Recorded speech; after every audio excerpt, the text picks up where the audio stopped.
నమస్కారం SRK news కి స్వాగతం. ఈనాటి వార్తా విశేషాలు.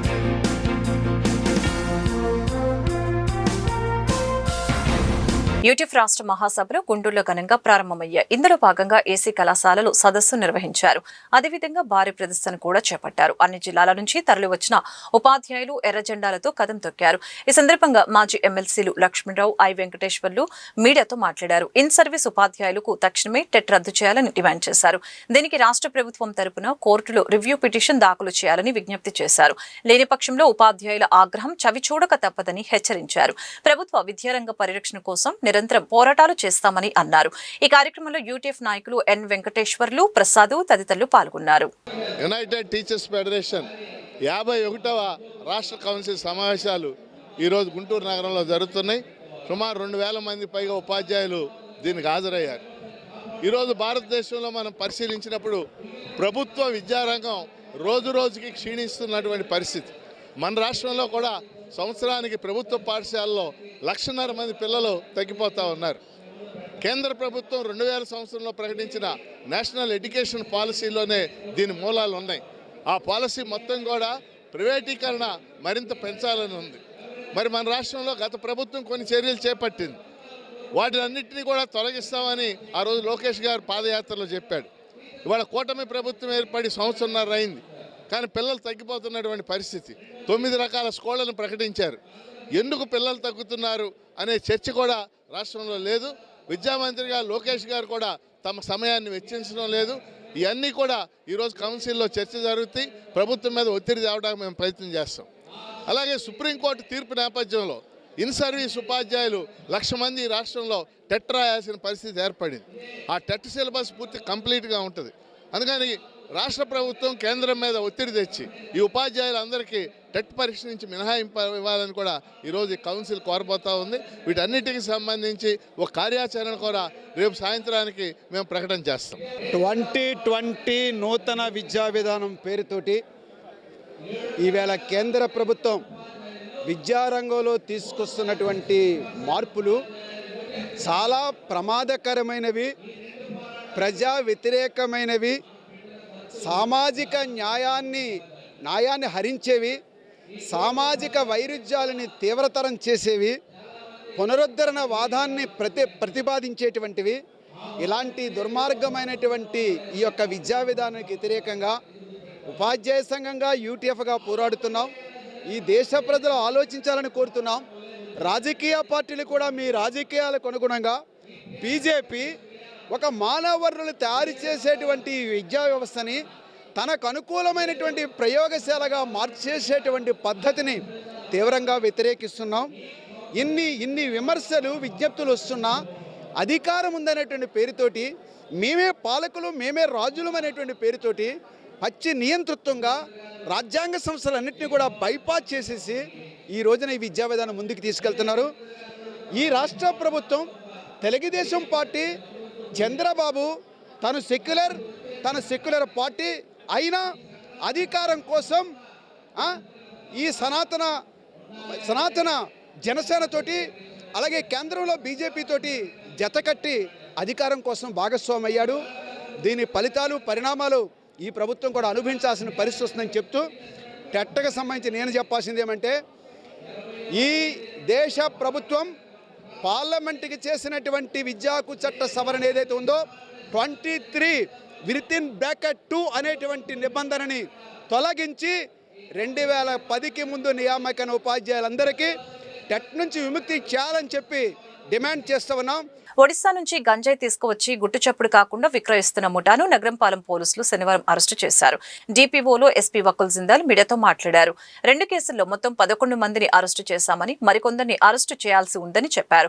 నిందితుల నుండి 4,500 గ్రాముల గంజాయి స్వాధీనం చేసుకున్నామని అన్నారు. అరెస్టైన ముద్దాయిల్లో కొందరిపై గతంలో ఎన్డీపీఎస్, ఫోక్సో కేసులు కూడా ఉన్నాయని గుర్తు చేశారు. అసాంఘిక శక్తుల నియంత్రణ కోసం తమ శాఖ విశేషంగా కృషి చేస్తుందని చెప్పారు. గంజాయి మీద స్పెషల్ ఆపరేషన్ నిర్వహించడం జరుగుతూ ఉంది. సో గాంజా ఎవరెవరు అమ్ముతున్నారు, ఎవరెవరు కన్జ్యూమ్ చేస్తున్నారు, ఎవరెవరు తీసుకువస్తున్నారు అన్ని దాని మీద పూర్తిగా ఇన్ఫర్మేషన్ కలెక్ట్ చేసి 1 by 1 అందరినీ అరెస్ట్ చేయడం జరుగుతూ ఉంది. అందరినీ లోపలికి పంపించడం జరుగుతూ ఉంది. అదే క్రమంలో నగరంపాలెం పోలీస్ స్టేషన్లో నిన్న 2 కేసులు నమోదు అయ్యాయి. సో ఒకటి క్రైమ్ నెంబర్ 10/25లో 1.2 kgs గాంజా 6 దగ్గర నుంచి సీజ్ చేయడం జరిగింది. దాంట్లో మెయిన్ ముద్దాయి హేమా సాయి చంద్ అలియాస్ చందు, అతను గుమ్మా సాయి అనే అతని దగ్గర నుంచి గంజాయి అమ్మడానికి తీసుకున్నాడు. ఆ గుమ్మా సాయి అనే అతను ఆల్రెడీ వేరే కేసులో గంజాయి కేసులో రిమాండ్లో ఉన్నాడు. ఆ గుమ్మా సాయి అనే అతను ఒడిశా నుంచి గాంజా తీసుకురావడం జరిగింది. నిన్న ఈ హేమ సాయి చంద్ ఈ గాంజా అమ్మేటప్పుడు మన వాళ్ళు రేడ్ చేసి వాళ్ళని పట్టుకోవడం జరిగింది. ఈ కేసులో మొత్తం 8 మంది అక్యూజ్డ్, దాంట్లో 6గురిని అరెస్ట్ చేయడం జరిగింది. ఇంకా 2 అరెస్ట్ చేయాల్సి ఉంది. అదేవిధంగా క్రైమ్ నెంబర్ 10/25 ఈ కేసులో 3.2 kgs గాంజా సీజ్ చేయడం జరిగింది. దీంట్లో మొత్తం 11 మంది ముద్దాయిలు, దాంట్లో 5 మందిని నిన్న అరెస్ట్ చేయడం జరిగింది. దాంట్లో ముద్దాయిలు ఇంతకు ముందు కూడా ఎన్డీపీఎస్ కేసెస్ ఉన్నవాళ్ళు 5 మందిలో A1 పాలెట్టి సల్మాన్ రాజు, ఇతని మీద ఆల్రెడీ ఎక్సైజ్ పిఎస్లో గాంజా కేసు ఉంది. A2 హేమంత్ రాజు, అతని మీద పెదకకాని పిఎస్లో గాంజా కేసు ఉంది. శుంకర వంశీకృష్ణ, అతని మీద నగరంపాలెం పోలీస్ స్టేషన్లోనే ఇంతకుముందు గాంజా కేసు ఉంది. రఘురామ్ అనే అతని మీద పట్టాభిపురం పిఎస్లో గాంజా కేసు ఉంది. ఈ కేసులో మొత్తం 5 మందిని అరెస్ట్ చేసి ఈరోజు రిమాండ్కి పంపించడం జరుగుతుంది. ఇంకా 6గురిని ఈ కేసులో ఇంకా అరెస్ట్ చేయాల్సి ఉంది. అది కూడా త్వరలో వాళ్ళని అరెస్ట్ చేయడం జరుగుతుంది. సో ఈరోజు 11 మందిని గాంజా ఎవరైతే అమ్ముతున్నారో, ఎవరైతే కన్జ్యూమ్ చేస్తున్నారో వాళ్ళని అరెస్ట్ చేసి రిమాండ్కి పంపించడం జరుగుతుంది.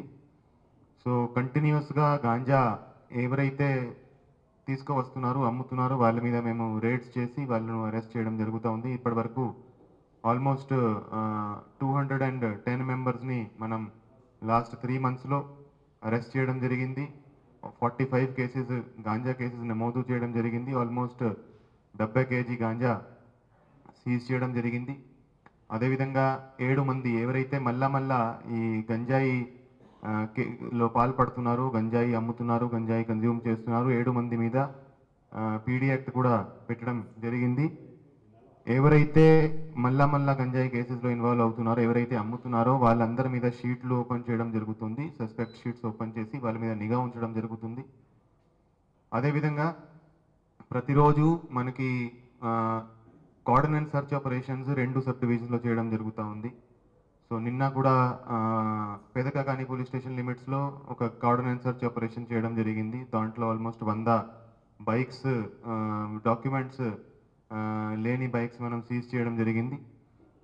సో గంజాయి మీద ఆపరేషన్ చాలా ఇంటెన్సిఫై చేయడం జరిగింది. సో దీంట్లో ఎవరైతే గంజాయి ఎలా దొరికినా, అది ట్రాన్స్పోర్టేషన్ కావచ్చు, అది కన్జ్యూమర్స్ని కూడా మేము ఇప్పుడు అరెస్ట్ చేస్తున్నాము. ఎవరైనా గాంజా తాగుతున్నాడంటే చిన్న క్వాంటిటీ ఉన్నా కూడా అది వాళ్ళని అరెస్ట్ చేసి లోపలికి పంపించడం జరుగుతుంది. అదేవిధంగా వైడ్ స్ప్రెడ్గా ఈ సంకల్పం ప్రోగ్రామ్స్ ఆర్గనైజ్ చేస్తున్నాము. సంస్కృతి సాంప్రదాయాలను భవిష్యత్తు తరాలకు అందించాలనే సంకల్పంతో జీఎంసీ ఆధ్వర్యంలో సంక్రాంతి సంబరాలు నిర్వహిస్తున్నట్లు ఎమ్మెల్యే నజీర్ వెల్లడించారు. నగరపాలక సంస్థ కార్యాలయంలో శనివారం మేయర్ కోవెలముడి రవీంద్ర, కమిషనర్ పులిస్ శ్రీనివాసులతో కలిసి నజీర్ మాట్లాడారు. కాకుమాని వారి తోట వెల్ఫేర్ స్థలంలో 13 నుంచి 3 రోజుల పాటు తూర్పు నియోజకవర్గానికి సంబంధించిన సంక్రాంతి సంబరాలు నిర్వహిస్తామని చెప్పారు. మేయర్ మాట్లాడుతూ ఎన్టీఆర్ స్టేడియంలో యథాతథంగా 11 నుండి సంబరాలు ఉంటాయని అన్నారు. సంక్రాంతి పండుగ అంటే అది కేవలం ఒక పండగ కాదు, మన సంస్కృతికి, శ్రమకు గౌరవిస్తూ ఐక్యతకు ఒక చిహ్నంగా ఉన్నటువంటి సంక్రాంతి పండుగ ప్రాంతాలకు అతీతంగా ప్రతి ఒక్కరు కూడా గొప్పగా నిర్వహించుకునేటువంటి ఈ పండుగను సామాన్య పౌరులకు సైతం అందించాలనేటువంటి ఆలోచనతో గుంటూరు నగరపాలక సంస్థ సౌజన్యంతో గతంలో కూడా ఎంతో వైభవంగా నిర్వహించేటువంటి పరిస్థితులు ఉన్నాయి. ఈసారి మరింత వైభవంగా ఈ పండుగను ప్రతి ఒక్కరికి కూడా, నగరంలో జీవించేటువంటి ప్రతి ఒక్క సామాన్యుడికి కూడా ఈ సంక్రాంతి పండుగ సంతోషాలని అందించాలనేటువంటి ఒక నిర్ణయంతో ఈరోజు కేవలం గుంటూరు నగరంలో ఉన్నటువంటి ఎన్టీఆర్ స్టేడియంకే పరిమితం కాకుండా గుంటూరు తూర్పు నియోజకవర్గంలో ఉన్నటువంటి ప్రజలకు కూడా దీన్ని అందించాలనేటువంటి ఆలోచనతో గతంలో ఎప్పుడూ లేనటువంటి విధంగా ఈసారి శాసనసభ్యుడిగా దాని మీద దృష్టి పెట్టి గౌరవ మేయర్ గారు కమిషనర్ గారి సహకారంతో ఈ కార్యక్రమాన్ని గుంటూరు తూర్పు నియోజకవర్గంలో కూడా గుంటూరు కాకుమానివాడి తోటలో ఉన్నటువంటి నారావారి కళా ప్రాంగణంలో ఎంతో గొప్పగా నిర్వహించాలనేటువంటి ఆలోచనతో 3 రోజులు ఈ కార్యక్రమాన్ని తీసుకోవడం జరిగింది. 13వ తారీఖు ఉదయం నుంచి అక్కడ రంగోలీ అంటే ముగ్గుల పోటీలతో పాటు అదే రోజు 2-3 ముగ్గుల పోటీలతో పాటు ముఖ్యంగా తొక్కుడు బిళ్ళ ఆటలతో అలాగే ఏడు పెంకలాట గాలిపటాల కాంపిటీషన్స్ని నిర్వహించేటువంటి కార్యక్రమం. సాయంత్రం పూట కోలాటంతో పాటు జానపద నృత్యాలు, చెక్క భజన, అలాగే యోగాసన విన్యాసాలు, బహుమతి ప్రదానం అటువంటి కార్యక్రమాలు 13వ తారీఖు గుంటూరు తూర్పు నియోజకవర్గంలోని నారావారి కళా ప్రాంగణంలో నిర్వహించడం జరుగుతుంది. అలాగే 14వ తారీఖు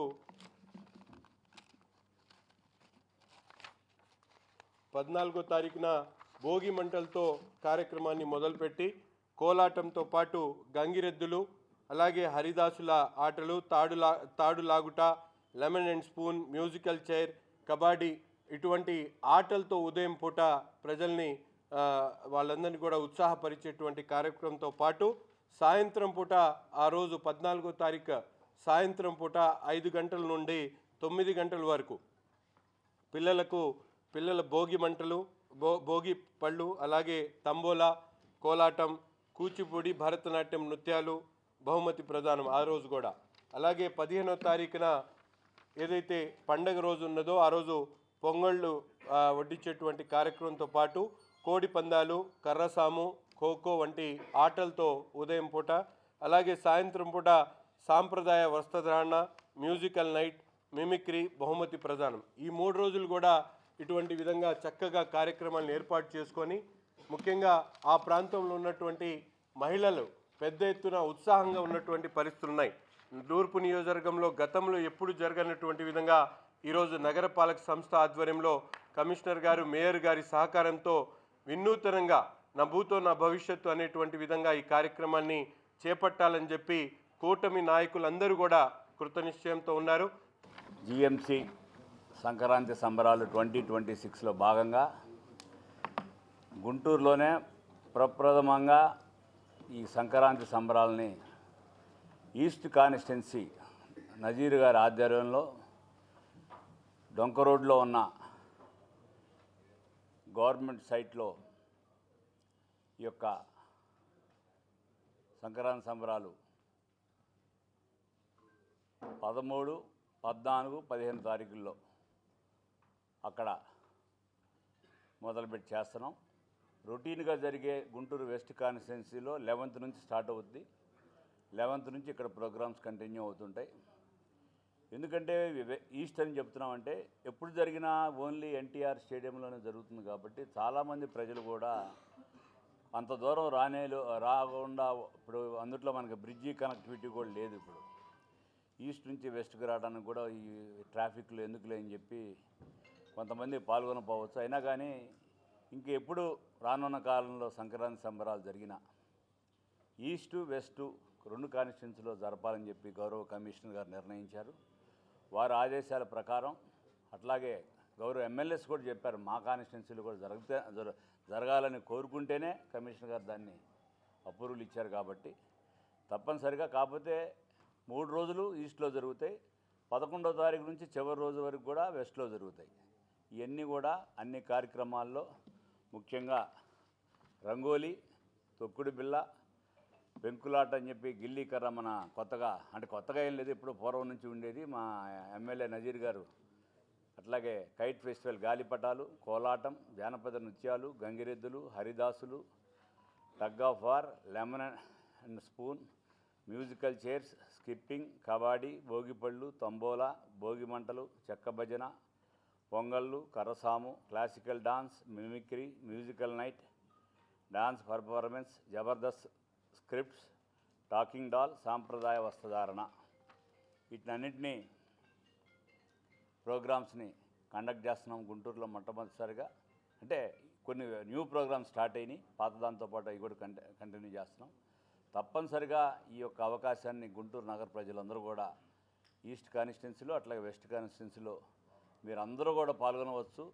ఎవరైనా ఈ ప్రోగ్రామ్స్లో పాల్గొనడానికి గుంటూరు నగర ప్రజలందరూ కూడా, అట్లాగే వేరే ఊరు నుంచి గుంటూరు వచ్చిన వాళ్ళు కూడా ఈ ప్రోగ్రామ్స్లో పాల్గొనవచ్చు. తప్పకుండా మీరు దీన్ని మంచి వాతావరణంలో, ఇప్పుడు వాతావరణం కూడా బాగా అనుకూలంగా ఉంది, చల్లగా ఉంది.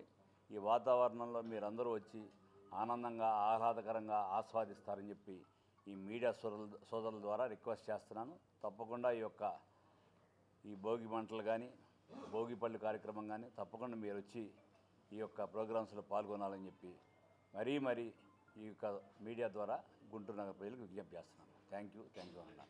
ఇక్కడికి వచ్చినటువంటి పాత్రికేయ మిత్రులందరికీ కూడా హృదయపూర్వక నమస్కారాలండి. మీ అందరికీ తెలుసు, గత కొద్ది సంవత్సరాల నుంచి నగరపాలక సంస్థ ఆధ్వర్యంలో ప్రతి ఏటా ఎన్టీఆర్ స్టేడియం, బృందావన్ గార్డెన్స్లో ఉన్నటువంటి ఎన్టీఆర్ స్టేడియంలో సంక్రాంతి సంబరాలు జరుపుకుంటూ వస్తున్నాం.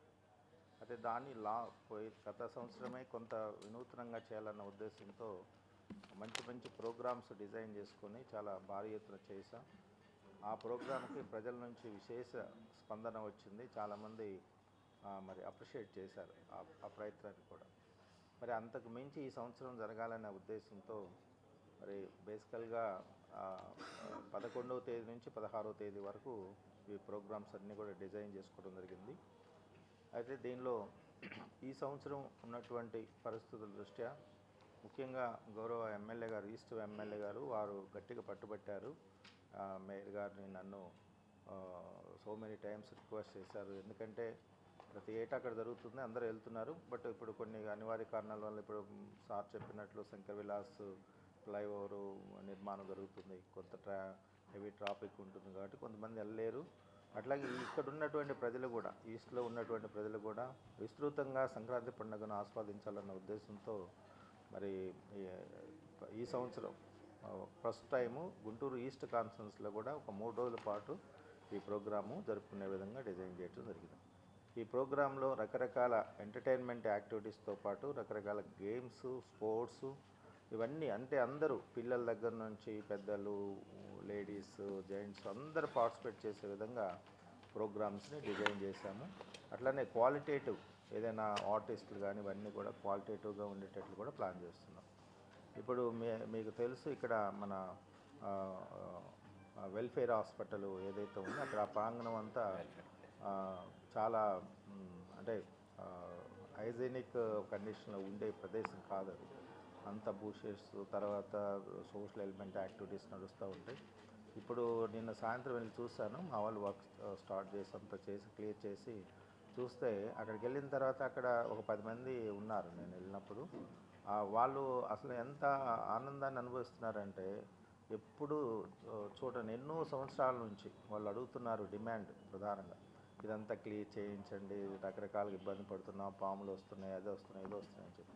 సో ఈరోజు మొత్తం క్లియర్ చేయటం జరిగింది. చేసిన తర్వాత మొత్తం లెవెలింగ్ ఎటు చూసినా కూడా ఒకే లెవెల్ ఉండేటట్లు కూడా వర్క్ జరుగుతూ ఉంది. బహుశా ఈరోజు సాయంత్రానికి అయిపోతుంది.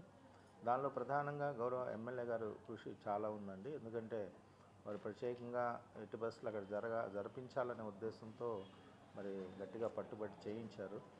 వారికి అభినందిస్తున్నాను. ఎందుకంటే ఫస్ట్ మేము అదంతా బస్సెస్ అంతా ఉంది, ఈక్వల్గా లేదు, చాలా అంటే అప్ అండ్ డౌన్స్ ఉన్నాయనే ఉద్దేశంతో ఫస్ట్ కొంచెం ఎస్టేట్ చేసాం. కానీ పని మొదలుపెట్టిన తర్వాత మొత్తం చూస్తే చాలా బ్యూటిఫుల్గా వచ్చింది ఆ ప్లేస్. చాలా ఎక్కువ ప్లేస్ ఉంది కూడా. సో అట్లా ఏదైతే ప్రజలకు ఆనందాన్ని ఇస్తుందో ప్రజాప్రతినిధుల ద్వారా అది చేయటానికి మరి అధికారులు కూడా చొరవ చూపించాల్సిన అవసరం ఉంది. కాబట్టి దానికి అనుగుణంగా ఇక్కడ 3 రోజులు, వెస్ట్ కాన్ఫరెన్స్లో కూడా 11వ తేదీ రేపు 666 మంది డ్యాన్సర్స్తో, క్లాసికల్ డ్యాన్సర్స్. మీకు తెలుసు మన ఖలీల్ గారని ఇక్కడ ఒక నాట్యాచార్యులు ఉన్నారు. వారి ఆధ్వర్యంలో మంచి మంచి ప్రోగ్రాం జరుగుతుంది. వారు రాష్ట్ర వ్యాప్తంగా కాదు, మొత్తం దేశవ్యాప్తంగా కూడా కళాకారులను పిలిపించుకొని 666 మంది కళాకారులతో రేపు ఒక మంచి ప్రోగ్రాం రేపు ఈవినింగ్ ఎన్టీఆర్ స్టేడియంలో ఈ సంక్రాంతి సంబరాల్లో భాగంగా స్టార్ట్ అవుతుంది. సో అది స్టార్ట్ అయిన తర్వాత 12వ తేదీ కూడా మనం అక్కడ యథావిధిగా ప్రోగ్రామ్స్ కొన్ని పెడతాం. ఇక 13, 14, 15 ఈస్ట్ కాన్స్టిట్యున్సీలో జరుగుతాయి. 16వ తేదీ మళ్ళీ అక్కడ జరుగుతాయి. అయితే గుంటూరు ఎస్ట్ ఎమ్మెల్యే గారి కోరిక మేరకు మళ్ళీ అక్కడ కూడా ఆ 3 రోజులు కూడా అంటే మధ్యలో వచ్చిన గ్యాప్ డేస్ కూడా 13, 14, 15 కూడా అక్కడ కూడా కొన్ని కార్యక్రమాలు జరిగే విధంగా చర్యలు తీసుకోవడం జరుగుతుంది. గుంటూరులో అసాంఘిక శక్తుల ఆట కట్టించేందుకు పోలీసులు ఉక్కుపాదం మోపుతున్నారు. రౌడీ షీటర్ల ఆగడాలకు అడ్డుకట్ట వేయడంలో భాగంగా శనివారం మధ్యాహ్నం బృందావన్ గార్డెన్స్ లోని ఎన్టీఆర్ స్టేడియం నుంచి లక్ష్మీపురం మదర్ తెరెసా విగ్రహం వరకు రౌడీ షీటర్లను వరుసలో నడిపించారు. శాంతి భద్రతలకు విఘాటం కలిగిస్తే సహించేది లేదని, అసాంఘిక కార్యకలాపాలకు పాల్పడితే చర్యలు తప్పవని ఈ సందర్భంగా పోలీసు ఉన్నతాధికారులు హెచ్చరించారు.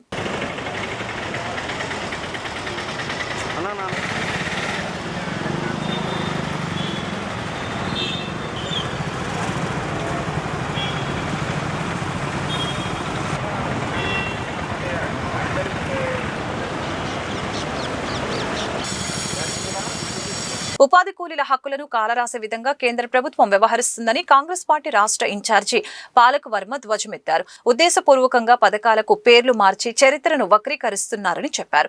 జాతీయ గ్రామీణ ఉపాధి హామీ పథకం ద్వారా 7 కోట్ల మందికి ఉపాధి కల్పించడం జరుగుతుందని తెలిపారు. కాంగ్రెస్ పార్టీ జిల్లా కార్యాలయంలో శనివారం పాలక వర్మ మాట్లాడారు. ఉపాధి హామీ పథకాన్ని నిర్వీర్యం చేసి మళ్లీ వలసలు ప్రోత్సహించే విధంగా బీజేపీ సర్కార్ వ్యవహరిస్తుందని అన్నారు. కేంద్ర ప్రభుత్వ వైఖరిని తప్పుపడుతూ త్వరలో ఉద్యమాలు చేపడతామని ఆమె వెల్లడించారు. పేదల కోసం కాంగ్రెస్ పార్టీ చేపట్టే ఉద్యమాలలో అందరూ పాల్గొని విజయవంతం చేయాలని PCC working president Mastan Vali, DCC అధ్యక్షుడు సుధీర్ బాబు సూచించారు. December 2025,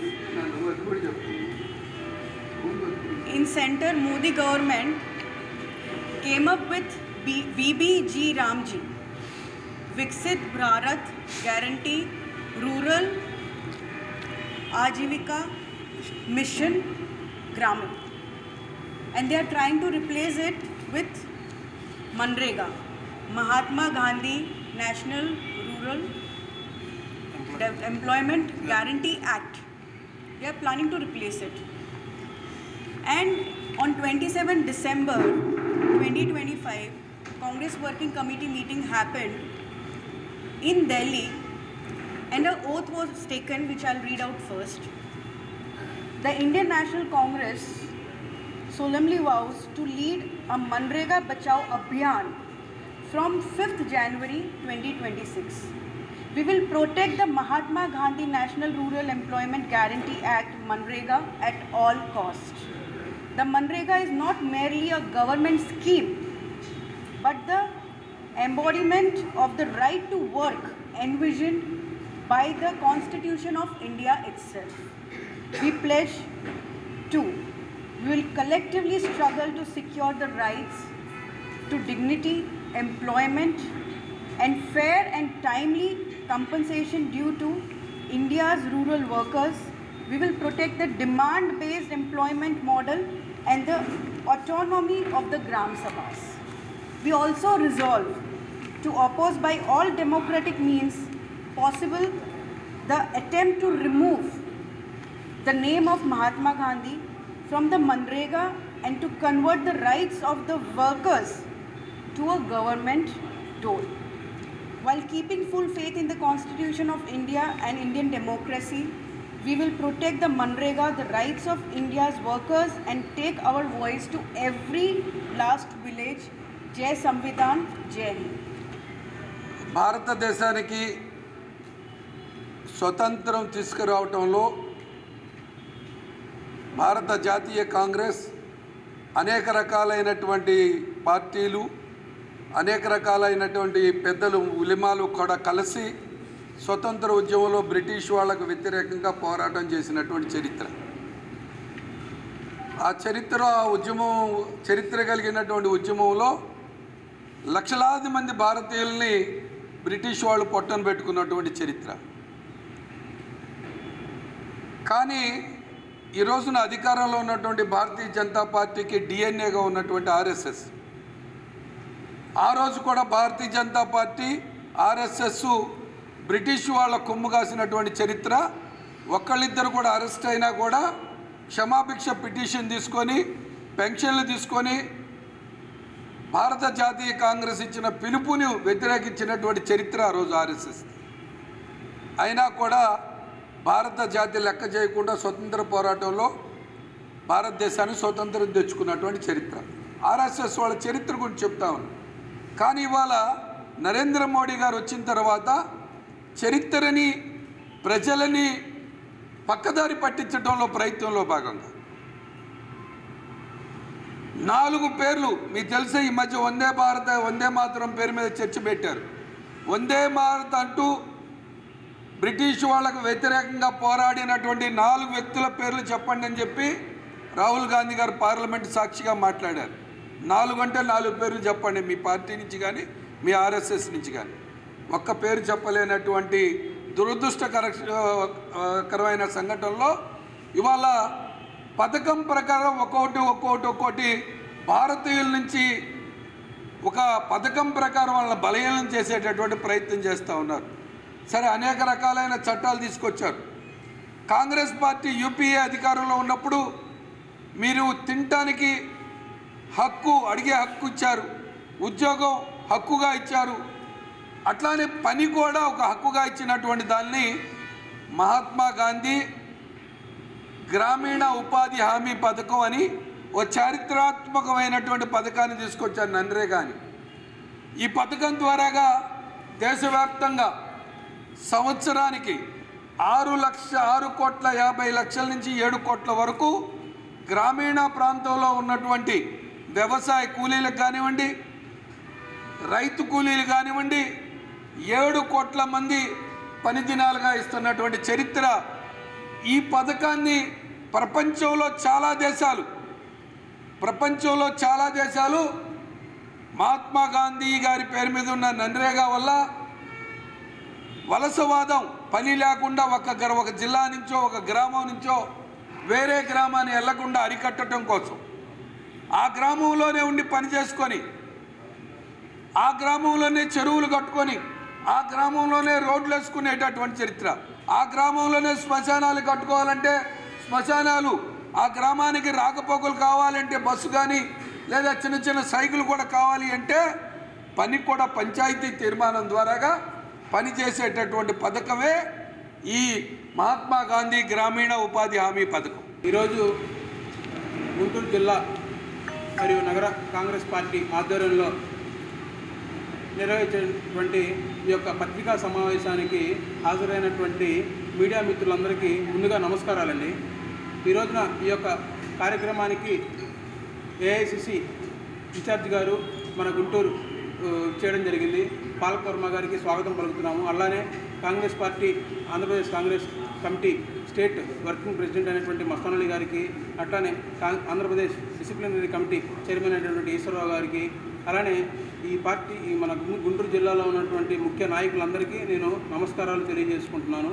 అలాగే ఈ రోజున అన్ని నియోజకవర్గాలకు సంబంధించిన కోఆర్డినేటర్లు కూడా ఇక్కడ రావడం జరిగింది, వాళ్ళకు నమస్కారాలు తెలియజేసుకుంటున్నాను. ఈ రోజున ఈ యొక్క పత్రికా సమావేశం ఏర్పాటు చేయడానికి గల ముఖ్య కారణం ఏంటంటే, బీజేపీ వాళ్ళు మొన్న డిసెంబర్లో ఏదైతే విబిజీ రామ్జీ అనే ఒక బిల్లుని తీసుకొచ్చి దాన్ని ఎవరితో చర్చించకుండా, ఏ రాష్ట్రాలతో సంప్రదింపులు జరపకుండా ఆ యొక్క చట్టాన్ని అమలు చేసి గ్రామాలలో మండలాల్లో ఉన్నటువంటి ఆ కూలీలను ఇబ్బంది పెట్టే విధంగా, వాళ్ళ పట్టకొట్టే విధంగా ఆ చట్టాన్ని తీసుకొచ్చి ఇబ్బందులకు గురి చేస్తారు. కాబట్టి దాని మీద కాంగ్రెస్ పార్టీ 2005లో మేము తీసుకొచ్చినటువంటి ఈ చట్టాన్ని మళ్ళీ రీస్టోర్ చేయాలని చెప్పి మేము Delhi AICC all India Congress committee వారు ఏదైతే మనకి ఇచ్చారో దానికి సంబంధించిన ఆదేశానుసారం ఈ రోజు ఈ పత్రికా సమావేశం ఏర్పాటు చేయడం జరిగింది. Sri Vijayas coastal care super speciality hospitals ఆధ్వర్యంలో RMP PMP community paramedical welfare association రాష్ట్ర స్థాయి సమావేశం శనివారం గుంటూరులో ఘనంగా జరిగింది. Coastal care hospitals chairperson P Vijayalakshmi అధ్యక్షతన రెవెన్యూ కళ్యాణ మండపంలో జరిగిన ఈ కార్యక్రమాన్ని డిఎంహెచ్ఓ విజయలక్ష్మి అతిథిగా హాజరై ప్రసంగించారు. సీజనల్ వ్యాధులకు సంబంధించిన ఫిర్యాదులు ముందుగా ఆర్ఎంపీలకే తెలుస్తాయి. కలుస్తాయని, సీజనల్ వ్యాధుల సమాచారాన్ని వైద్యశాఖ అధికారులకు తెలియచేయడంలో ఆర్ఎంపీలు ముందుంటారని కొనియాడారు. Vijayas coastal care hospitals seasonal వ్యాధులపై అవగాహన కల్పించడం శుభపరిణామమని కొనియాడారు. డాక్టర్ మేఘన మాట్లాడుతూ గ్రామీణ ప్రాంతాల్లో ఆర్ఎంపీలు కీలకమని, తమ ఆసుపత్రి నిర్వహిస్తున్న అవగాహన కార్యక్రమానికి డిఎంహెచ్ఓ విజయలక్ష్మి అతిథిగా రావడం సంతోషంగా ఉందని అన్నారు. డాక్టర్లు శ్రావణ్ కుమార్, మోహన్ రామ్, మీనా కుమారి, ప్రభాకర్, శివ, యోగి, ప్రియాంక, ఆర్ఎంపీ అసోసియేషన్ ప్రధాన కార్యదర్శి సత్తార్, ఆర్గనైజింగ్ సెక్రటరీ శేష సాయి తదితరులు పాల్గొన్నారు.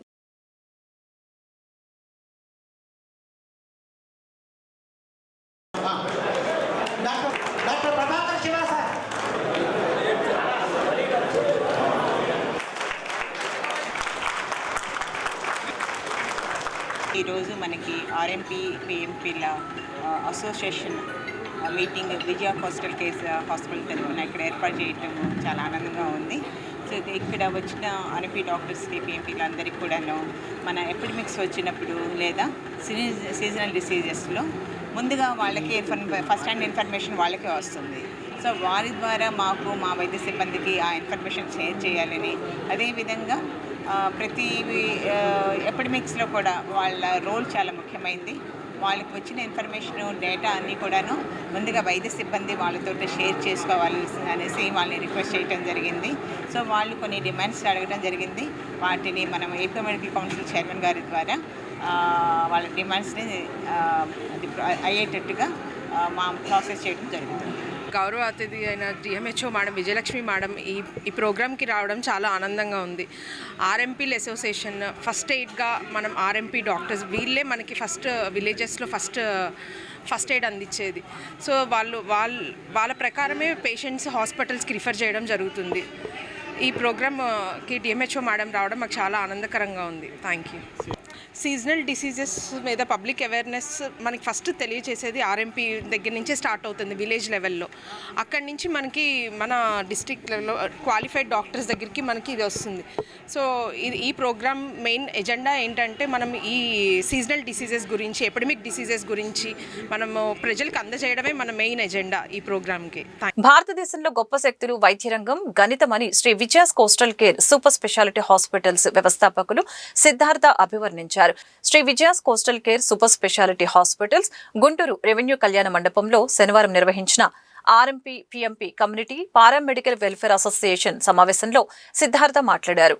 గాడ్ ఆఫ్ మెడిసిన్ అనేది పురాణానికి సంబంధించిందని, వాస్తవ రూపంలో దాన్ని ముందుకు తీసుకొచ్చింది మహనీయులు ఆచార్య పురావస్తు, ఆత్రేయ, ఆచార్య అన్వేష లాంటి ఇతర ప్రముఖులని గుర్తు చేశారు. సమాజంలో బ్రతకడానికి గొప్పది వైద్య వృత్తి అని చెప్పారు. గ్రామీణ వైద్యులు అంటే ఒక వ్యవస్థ అని, ఆధునిక వైద్యాన్ని గ్రామీణ వైద్యులు మరింతగా అందిపుచ్చుకొని ఆర్థికంగా, సామాజికంగా అభివృద్ధి చెందాలని ఆకాంక్షించారు. భారతదేశం లేదా భారతీయులు మనకిచ్చినటువంటి రెండు గొప్ప అద్భుతమైనటువంటి అనన్య సామాన్యమైనటువంటి శక్తులు రెండు. ఒకటి వైద్య రంగం, రెండు గణితం.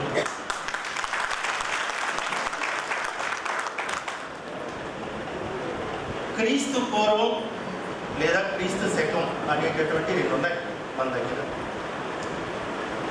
క్రీస్తు శకానికి సంబంధించినటువంటిది ఆధునిక యుగంగా పరిగణిస్తే, క్రీస్తు పూర్వానికి సంబంధించింది ఆధునిక యుగం కాదు, ఆటవిక యుగం నుండి స్టార్ట్ అయింది. గాడ్ ఆఫ్ మెడిసిన్ ఎవరండి? God of medicine very good. అయితే ఇది పురాణానికి సంబంధించింది. గాడ్ ఆఫ్ మెడిసిన్ అనేది పురాణానికి సంబంధించింది. కానీ వాస్తవ రూపంలో దానికి ముందుకు తీసుకొచ్చినటువంటి మహానుభావులు, మహనీయులు ఎవరు అని అంటే ఆచార్య పునర్వసు ఆత్రేయ, ఆచార్య అగ్నివేశ, ఆచార్య చరక, ఆచార్య దృఢప. ఈ నలుగురు క్రీస్తు పూర్వం 2వ శతాబ్దం నుండి 5వ శతాబ్దం వరకు ఈ యొక్క ప్రక్రియ, ఈ యొక్క వైద్య జ్ఞానాన్ని, దీని ఒక శాస్త్ర రూపంలో ప్రపంచానికి చేయడానికి వారు చేసినటువంటి కృషి అద్వితీయమైనటువంటిది, అనన్య సామాన్యమైనటువంటిది. ఈ రోజున మనం బ్రతకటానికి అవసరమైనటువంటి గొప్ప వృత్తి వైద్యం.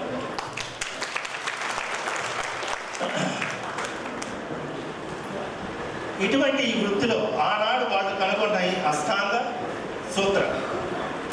అష్టాంగ సూత్రాలు అని అంటే ప్రక్రియకి, వైద్య ప్రక్రియకి కావలసినటువంటి ఆరోగ్యకరమైనటువంటి జీవితానికి కావలసినటువంటి అనారోగ్యాన్ని దూరం చేయడానికి చేసినటువంటి ప్రయత్నాలే అష్టాంగ సూత్రాలు.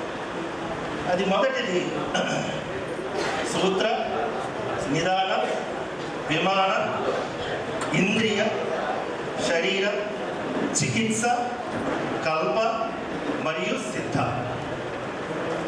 ఈ 8 ప్రక్రియలే ఈ రోజు కూడా ఆధునిక వైద్య రంగంలో ఉపయోగపడుతుంది. వీటిని కనుగొన్న ఆ మహనీయుడికి మనం శిరస్సు వంచి నమస్కరించడం ఎంతైనా సముచితం. అద్వితీయమైనటువంటి వారి సేవల్ని ఆ తర్వాత మళ్ళీ 7 శతాబ్దాలకు కానీ భారతదేశంలో శస్త్రచికిత్స అనేది కనుగొనబడలేదు. సుశ్రుత సమితి శల్య చికిత్స. అయితే ఈ ఉపోద్ఘాతం నేను ఎందుకు చెప్పాను అంటే ఇటువంటి గొప్ప వైద్య రంగాన్ని, వైద్య శాస్త్రాన్ని అందిపుచ్చుకున్నటువంటి మొట్టమొదటి వ్యక్తి గ్రామీణ వైద్యం. ఎవరు? గ్రామీణ వైద్యం. అప్పుడు ఆధునిక భారతం లేదు, పారిశ్రామీకరణ లేదు, ప్రాపంచీకరణ లేదు, ఆధునిక యుగం లేదు, రసాయన శాస్త్రం లేదు. అటువంటి పరిస్థితుల్లో ఉన్నది ఒకే ఒకటి గ్రామీణ భారతం. 99% భారతీయులు కేవలం గ్రామీణ భారతాన్ని నమ్ముకొని నడిచినటువంటి శకం. అటువంటి శకంలో మొట్టమొదటిసారిగా ఆ వైద్య ఫలాన్ని కనుగొన్నటువంటి, ఆ సూత్రాన్ని, ఆ యొక్క పద్ధతుల్ని అందిపుచ్చుకున్నటువంటి గొప్ప వ్యక్తి గ్రామీణ వైద్యుడు. GKR high schools Pattabhipuram branch లో శనివారం సంక్రాంతి సంబరాలు అంబరాన్ని అంటాయి. ఈ సందర్భంగా school director Kondareddy, principal Sailaja, ఇతర ఉపాధ్యాయులతో కలిసి విద్యార్థులపై భోగి పళ్లు పోసి ఆశీర్వదించారు. చిన్నారులు సాంప్రదాయ దుస్తులు ధరించి సాంస్కృతిక కార్యక్రమాలతో సందడి చేశారు. సంస్కృతి సాంప్రదాయాలకు ప్రతీక సంక్రాంతి పండుగ అని విద్యార్థులకు వివరించారు. సంక్రాంతి వేడుకలను తమ పాఠశాలలో జరుపుకోవటం సంతోషంగా ఉందని డైరెక్టర్ కొండారెడ్డి తెలిపారు.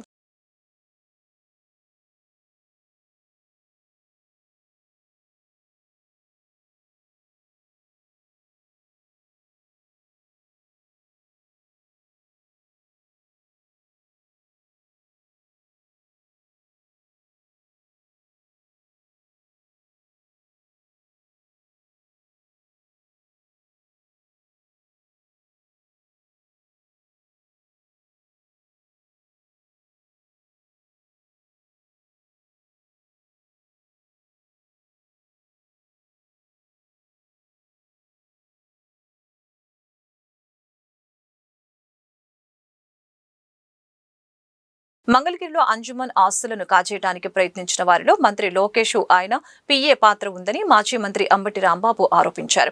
మంగళగిరిలో విలువైన భూములన్నీ ఆక్రమణలకు గురవుతున్నాయని తెలిపారు.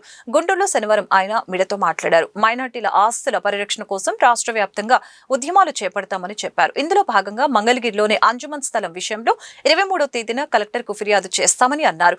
అదేవిధంగా కూటమి ప్రభుత్వంలో మైనార్టీల ఆస్తులకు రక్షణ లేకుండా పోయిందని వైఎస్ఆర్సీపీ మైనార్టీ విభాగం రాష్ట్ర అధ్యక్షుడు ఖాదర్ బాషా, పార్టీ నగర అధ్యక్షురాలు నూరి ఫాతిమా ఆరోపించారు. నానాటికి అన్యాక్రాంతమవుతున్న మైనార్టీల ఆస్తుల్ని కాపాడుకోవడానికి మైనార్టీ వర్గాలను ఏకం చేసి పోరాటాలు చేస్తామని అన్నారు. ముస్లిం మైనారిటీల వైఎస్ఆర్ కాంగ్రెస్ పార్టీ అధ్యక్షులు ఖాదర్ బాషా గారు, గుంటూరు 1 ఇన్ఛార్జ్ అయినటువంటి నూరి ఫాతిమా గారు, నేను అందుబాటులో ఉన్నటువంటి ముస్లిం నాయకులు, అదేవిధంగా రాష్ట్ర వ్యాప్తంగా ఉన్నటువంటి ముస్లిం నాయకులతో ఫోన్లో చర్చించుకొని మేము ఒక నిర్ణయానికి రావడం జరిగింది పార్టీ వైపు నుంచి.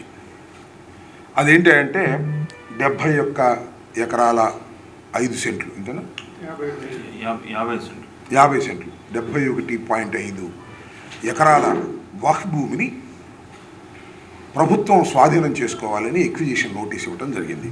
అది ఈ నెల 12వ తారీఖున నోటీసు ప్రభుత్వం వైపు నుంచి ఫామ్ నెంబర్ 6A ఇచ్చారు. ఇది ఏపీఐఏసీ ఎక్వైర్ చేస్తుందని, తద్వారా ప్రభుత్వం తీసుకొని ఇండస్ట్రియల్ పర్పస్ కానీ మరొక దానికి కానీ ఉపయోగించుకుంటాము అనేది వాళ్ళు ప్రభుత్వం వైపు నుంచి వచ్చినటువంటి ఆంధ్రప్రదేశ్ ప్రభుత్వం ఫామ్ నెంబర్ 6. ఈ ఎక్విజిషన్ ప్రాసెస్లో ఎవరికైనా ఏదైనా అభ్యంతరాలు ఉంటే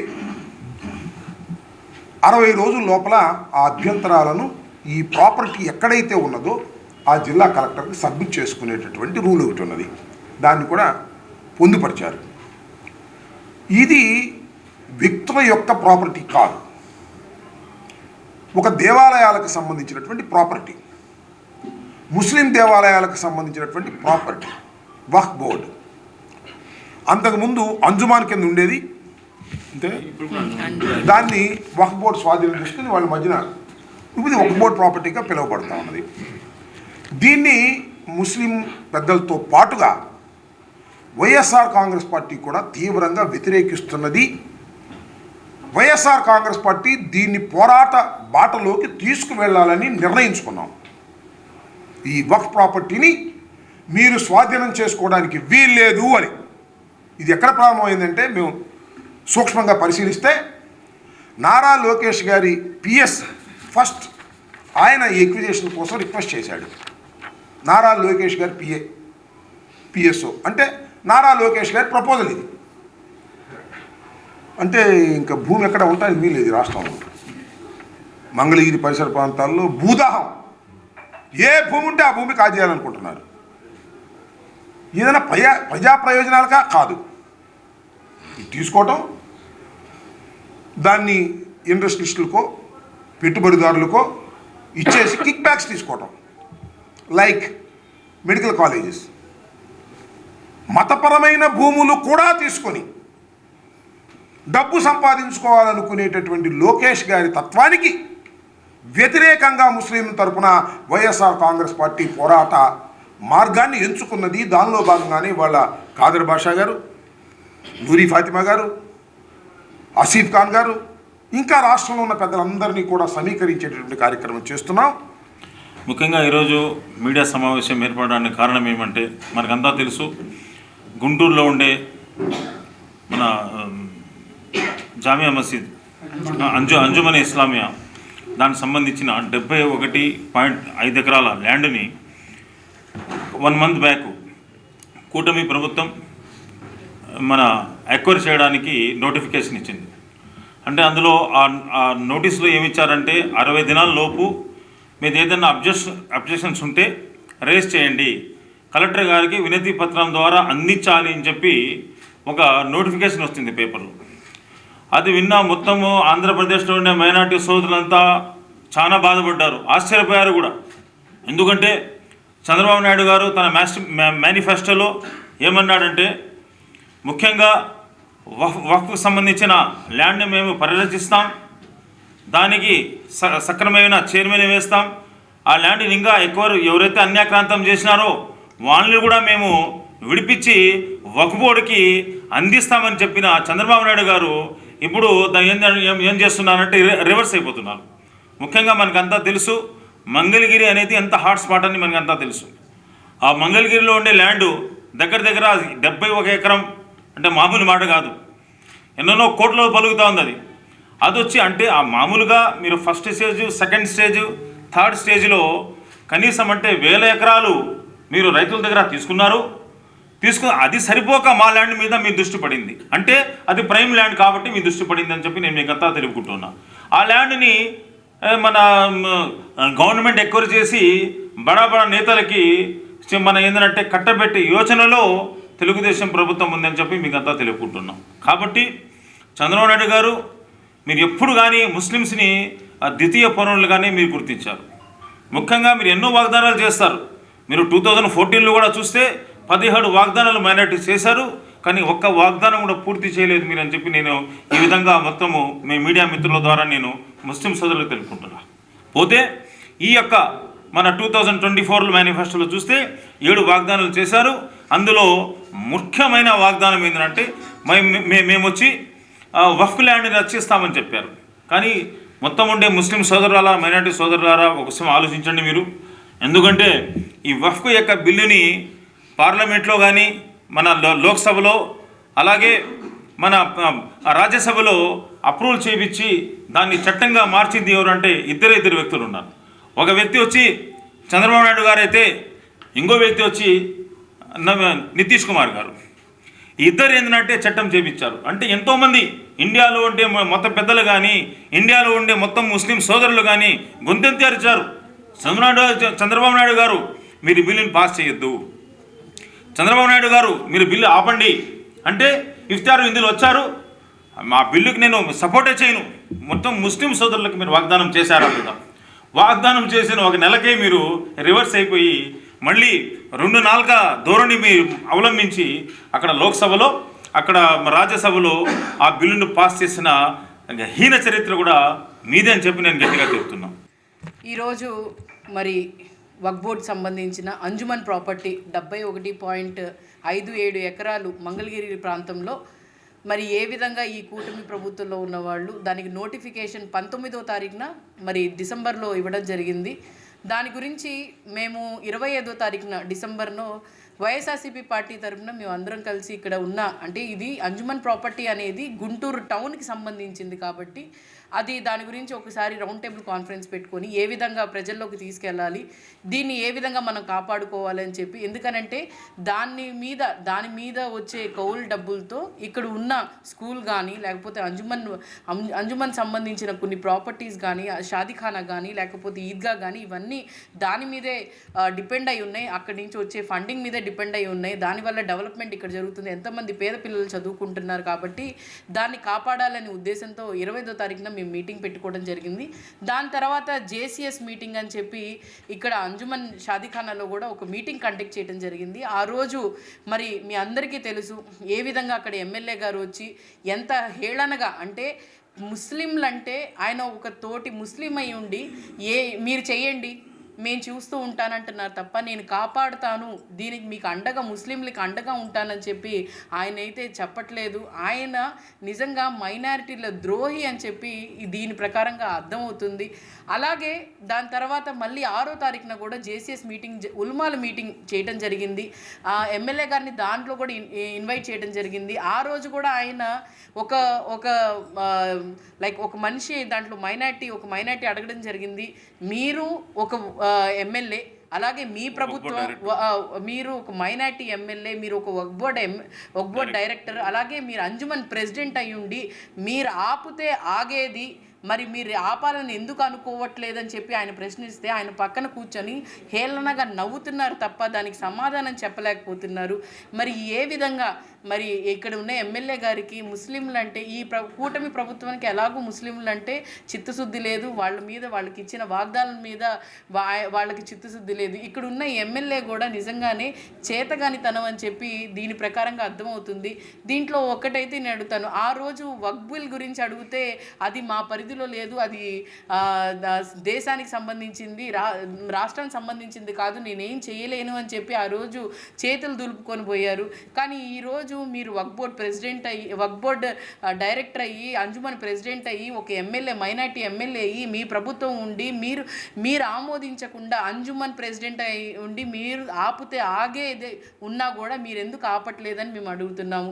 మేము మైనార్టీలు అందరి తరపు నుంచి మిమ్మల్ని మాత్రం చేతులు ఎత్తే దండం పెడుతున్నాము. దీన్ని ఆపటానికి మీరు ప్రయత్నం చేయండి.